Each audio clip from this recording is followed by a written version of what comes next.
د نبی علیه السلام د ابتدا د اسلام کې چې څومره تکالیف او څه وړاندې ذکر شوي دي او څه په دې حصه او درس کې ذکر کیږي. حضرت انس رضی الله تعالی عنه فرمایي چې یو ځل د قریشو د خلکو د قریش قبیلې دی نبی علیه السلام ته دومره زیات تکلیف ورسو، یعنی دومره زیات تکلیف یې ورته ورکړ چې دغه نبی علیه السلام ته په تکلیف ورکولو باندې دي کې مشغول او په دې کې ابوبکر صدیق رضی الله تعالی عنه راغی. او ابوبکر صدیق رضی الله تعالی عنه نبی علیه السلام دغه خلکو نه خلاصو چې نبی علیه السلام ته نور تکلیف ورنکړي. نو دغه ظالمانو نبی علیه السلام پرې خود او ابوبکر صدیق رضی الله تعالی عنه هغه دومره زیات زخمی کو چې وی سری ورله دومره زیات زخمی کو، نور بدني ورله دومره زخمی کو چې د هغه یعنی هغه خپل لاس هغه بیا خپل سرته نشو اوچتولی، دومره زیات زخمونه د ابوبکر صدیق رضی الله تعالی عنه ته هم هغه ورسوله. او وم نمبر واقعه د عثمان بن عفان رضی الله تعالی عنه په باره کې ده. عثمان بن عفان رضی الله تعالی عنه د هغه روایت دی، هغه فرمایي چې یو ځل نبی علیه السلام د بیت الله طواف کولو، او چې نبی علیه السلام د بیت الله طواف کولو نو دا درې چې کوم لعینانو د اسلام دشمنانو هغه ناستو، یو ابو جهل یو مغیره او یو دا امیه بن خلف یو ابو جهل او یو دغه ابي مغیث عبد الله بن ابي مغیث، دا د اسلام چې کوم غټ دشمنانو دا درې واړه ناستو په ختیم کې ناستو. نو چې کله نبی علیه السلام طواف کو او د دې ځای لپاره ورسېد نو دوی ورته بدې ردې وویلې، دوی ورته کنځلې وکړلې. نبی علیه السلام خاموشه تیر شو. نبی علیه السلام په لومړي ځل دې ته څه ونه ویل. په دویم ځل باندې بیا چې کله نبی علیه السلام طواف کو بیا د دې ځای لپاره ورسېدو نو بیا دی نبی علیه السلام ته دی په ختیم کې ناست او نبی علیه السلام ته بدې ردې کنځل او ډیره بې باکه خوله استعمال کړله. نو چې په دریم ځل باندې بیا کله نبی علیه السلام دې ځای نه راغی او نبی علیه السلام ته دی ظالمانو بدې ردې او کنځل د الله په کور کې بغیر څه د ګناه نه دی نبی علیه السلام ته بدې ردې شروع کړلې. د نبی علیه السلام مخ مبارک هغه ویدو غصې نه سور شو، او چې هغه سور شو نو ورته وی چې تاسو د الله تعالی نه نه یریږئ چې تاسو دا بدې ردې وایي، او قسم د الله په ذات چې په تاسو باندې به ګورې عذاب نازل شي. وی چې کله ورته دا الفاظ وی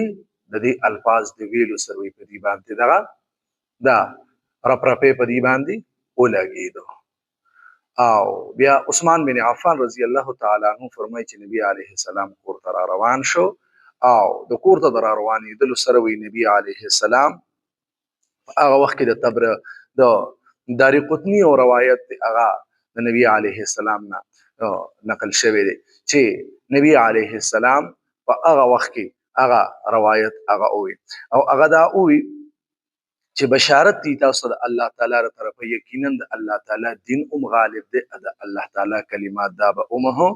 غالب به او دا به پوره کیږي او الله تعالی به د خپل دین هغه به کاملوي، یعنی په دې کې به سنو کس وغیرہ هغه به ناراضي، الله تعالی به د خپل دین هغه به مدد کوي او تاسو به ووینئ ان قریب د چې تاسو به ووینئ چې دا خلک پس تاسو د لاس الله تعالی ذبح کی. او عثمان بن عفان رضی الله تعالی عنہ فرمایي چې الله په ذات قسم چې دا خلک مو ولیدل چې دي څه شول، یعنی مسلمانانو د لاس دي ذبح شول، څوک په جنگ بدر کې څوک په جنگ احد کې، ان شاء الله په خپل ځای باندې به هغه واقعاګانې به هغه به راځي. اشاره دی ته چې د نبی علیه السلام دی ته کما نبی علیه السلام کوم روایت د خپل خلی مبارک نه هغه فرمایلیو هغه په دی باندې هغه رښتیا شو. او اتم واقع هغه د عبد الله ابن مسعود رضی الله تعالی عنہ هغه فرمای چې یو ځل نبی علیه السلام په حرم کې مونځ کو، او چې په حرم کې مونځ کو نو د ابو جهل او د چې کوم نور مرګري نو دا په هغه ځای کې د ابو جهل سره هغه ناستو، او نو دی ابو جهل ظالم یو خبره وکړه نبی علیه السلام لګیا دی مونځ کوي، نو چې څوک په د پلان کې د اوخي هغه لره براړي چې یعنی په دې سړی باندې هغه واچوي. نو چې کله دا خبره وکړه نو د عبد الله ابن ابي مغيث دا لعين پاسید او لاړ او د هغه لره هغه راړو، او هغه د نبی علیه السلام د سجدي حالت کې پروت چې د نبی علیه السلام د سر د پاسه یا د ملا د پاسه هغه کې خود نبی علیه السلام په سجده کې پروت دی او هغه په ورلا کې خود، او چې کله هغه په ورلا کې خود او دی یو بل ته ګوري او دی خاندي، او د دې هغه خندا داسې وا چې دا بنده ډېر خو خاندي او په شا باندې واوړي. نو وی دی دا شانتي خنداګانې کولې او دی په شا باندې وغورځېدل چې العیاذ بالله ثم العیاذ بالله. د پیغمبر دا حالت دی کولی د چیرې د سره منګه داسې چل وکړو. اوس په دغه دوران کې فاطمه الزهرا رضی الله تعالی عنها وی د 15 کالو دا یا د 4 کالو دا په دغه دوران کې هغه په منډه منډه باندې رااله، او د نبی علیه السلام نه وړه ماشومه ده، د نبی علیه السلام لور مبارکه هغه رااله، او د نبی علیه السلام د دغه پاک جسم مبارک نه د دغه ناپاکو خلکو د کرتوت چې دی کم کړی دی کم کار کړی دی هغه ناپاک هغه لري کوي، او نبی علیه السلام ته چې فرمایي چې ته دې خلکو ته ولې خیرې نه کوي او خپل امه لګیا دغه خلکو ته هغه د خبرې کوي، یعنی د خپل طرفه هغه او د نبی علیه السلام د طرفه چې تاسو کوم کار کړی دی آیا د انسانیت دی چې تاسو داسې کار کوي چې یو سړی د خپل رب عبادت کوي تاسو او د خپل رب د عبادت سره سره په بیت الله کې چې هغه د امن ځای دی او تاسو د هغې نه باوجود دا سړی تاسو نه په امن کې دی، دې سړی عبادت هغه تاسو نه په امن کې نه دی. نو دا د نبی علیه السلام سره په دغه وخت کې او په داسې وخت کې کومه یعنی په داسې ځای کې او په داسې وخت کې چې ځای هغه بیت الله دی، وخت هغه د مونځ دی، نبی علیه السلام په مونځ کې مشغول دی او د نبی علیه السلام سره دا ظلم او زیاتې هغه کوي. نو چې کله نبی علیه السلام سجدې نه وي سجدې مبارکې نه سر اوچت کو نو نبی علیه السلام باندې دا وخت ډېر زیات ګران شو چې یو خو د دې خندا یوې لور مبارکه راغله هغې دا حالت ولیدو، چې کله د حالت ولید هغه هم پریشانه شوله. نو نبی علیه السلام په دغه وخت کې بددعا وکړله، او چې کله وی بددعا وکړله نو دا خلک د دې نه ډېر زیات ویرېدل چې په دې ښار کې بددعا یعنی هغه خیري هغه قبلېږي. نو دومره ظالمانه وو چې ظلم به یې کوه بیا به د اخیرونه به یېرېدلل او نو ظالمانو ظلم ولې کوئ؟ نو دا به نبی علیه السلام ته دا چې څومره تکلیفونه نو دا یې ورته هغه ورسوله، او په دغه خاص طور باندې په ابو جهل عتبه بن ربیعه او ولید بن عتبه امیه بن خلف او عتبه بن ابي معيط او عماره بن ولید د دې د نمونه نبی علیه السلام په بددعا کې هغه یاد کړل چې دا اکثر په جنگ بدر کې دا مرداران شوي، نبی علیه السلام د دې یو یو کس نوم واغسته او د دې هغه بددعا یعنی خیره ورته هغه وکړله. او د دې نه بعد د قرآن کریم د آیت وثيابک فطهر چې د نبی علیه السلام د یعنی د کپړو د پاکولو په باره کې دا حکم نازل شو چې نه د خپل کپړې څخه ته خپلې کپړې هغه پاکې کولې د خنزیرانو، چې کله په نبی علیه السلام باندې دغه لرې وغیره هغه وغورځول نو لرې خو ناپاکه وي، نو د هغې د وجې نه دا کپړې چې کوم دی نو هغه ناپاکه شولې. او بعضې وایي چې دا د لرې په ځای باندې کله د اوښه یا داسې څاروی هغه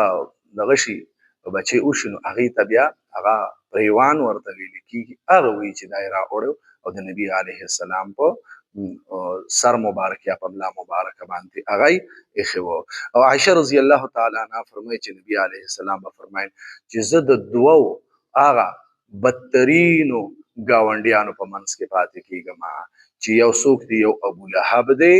او یو عبد الله عقبه بن ابي معيط دی. یعنی زه د دې دوو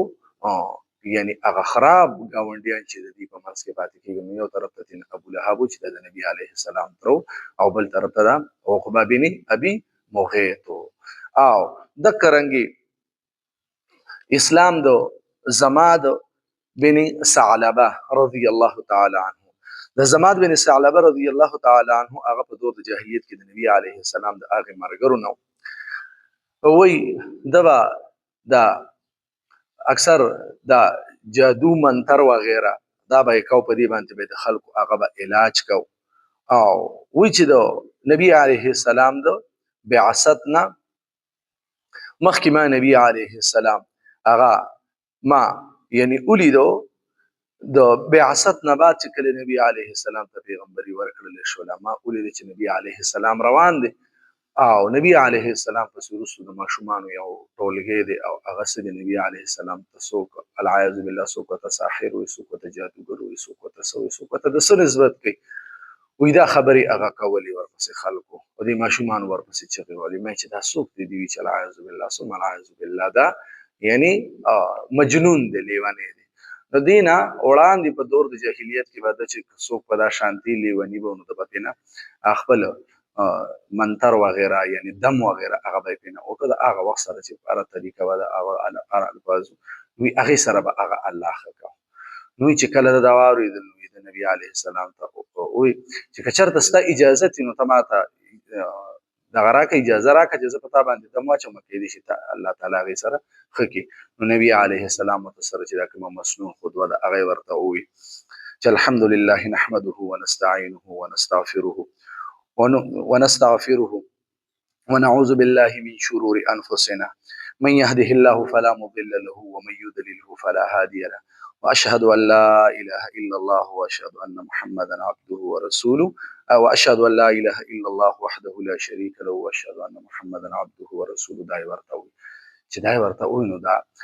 زماد بن ثعلبه رضی الله تعالی عنه فرمایي چې زه خو حیران شلم چې خلکو دا لیونی د خود لیونی الفاظ نشي کېدی. مې چې دا تاسو بیا وایي نبی علیه السلام بیا دغه خطبه هغه او فرمایله مسنون خطبه ده دا او فرمایله اکثر حضرات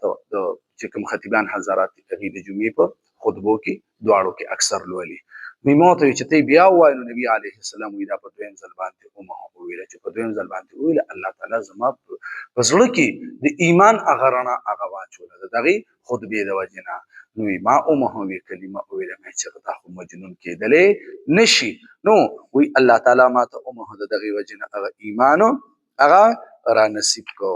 نو دا دو زماد بن ثعلبه رضی الله تعالی عنه د هغه د ایمان راوړلو واقعه وه. انشاءالله په آینده کې چې کوم خلکو د دشمنانو اسلام نبی علیه السلام ته کوم تکلیفونه رسولي او کوم خاص د نبی علیه السلام دشمنانو کوم ښکاره دشمنانو د هغې انشاءالله د هغې به په راتلونکي درس کې ذکر کیږي.